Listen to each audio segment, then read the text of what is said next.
Hey gang, Shane Patrick White here and welcome to Beyond the Process. Today is the last video in my series on the principles of color theory. We've been moving at a pretty good clip getting you up on your feet, but let's push things a little bit further by introducing dynamic color palettes. I'll be painting the same Batman image twice using two different palettes, one realistic and the other more fantastic. I'll also be sharing 5 color palettes that will help build your painting skills. If that sounds good to you, sit back, relax, and enjoy the process.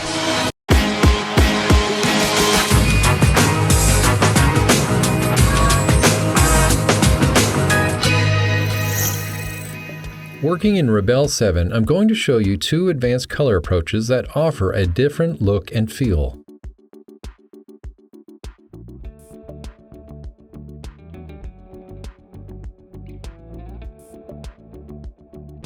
Using the color mixes from my previous videos, I tune down the saturation and create 2 other color tiers of lower key values.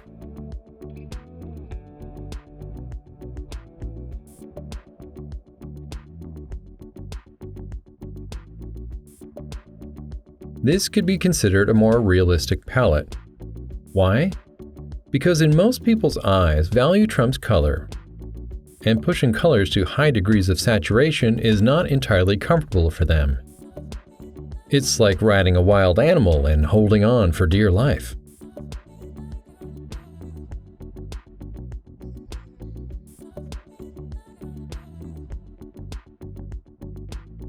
The color theory here is still solid, it's just not going to knock you down and take your lunch money.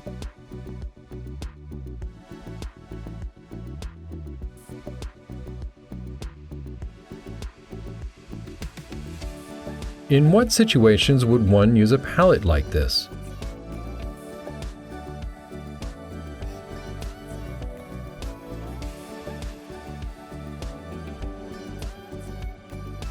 If you're working on a game or illustration that is more historical or real-world by definition, and want the focus to be on the subject and not the color application, it might be more appropriate.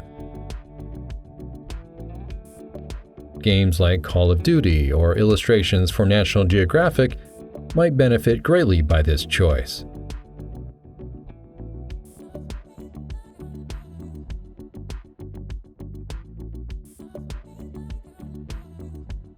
You wouldn't necessarily want to illustrate a children's book or family board game using this palette.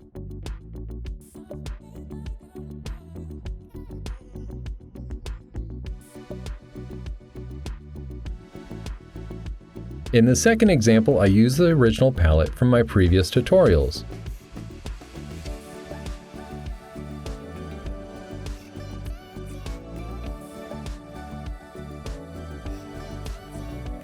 Again, stepping down the values to give me more range and convenience from having to color mix everything.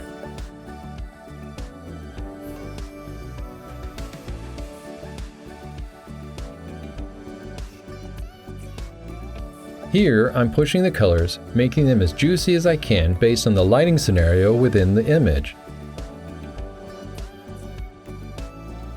This is my preferred approach where my personal taste for color lives.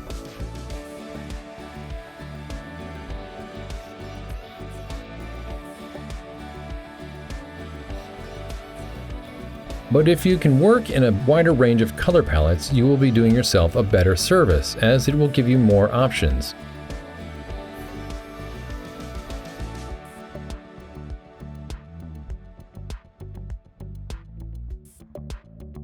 Knowing where these 2 palettes live for you is helpful in the variety of work offered to you.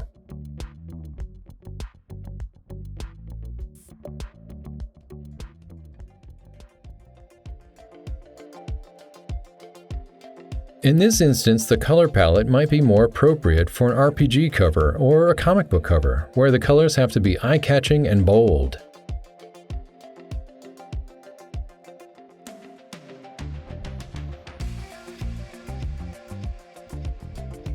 Looking at these 2 pieces together, the eye is drawn toward the more saturated color. Why do you think that is? My guess is our primordial ancestors were hunter-gatherers, recognizing both food and danger relied on bright colors.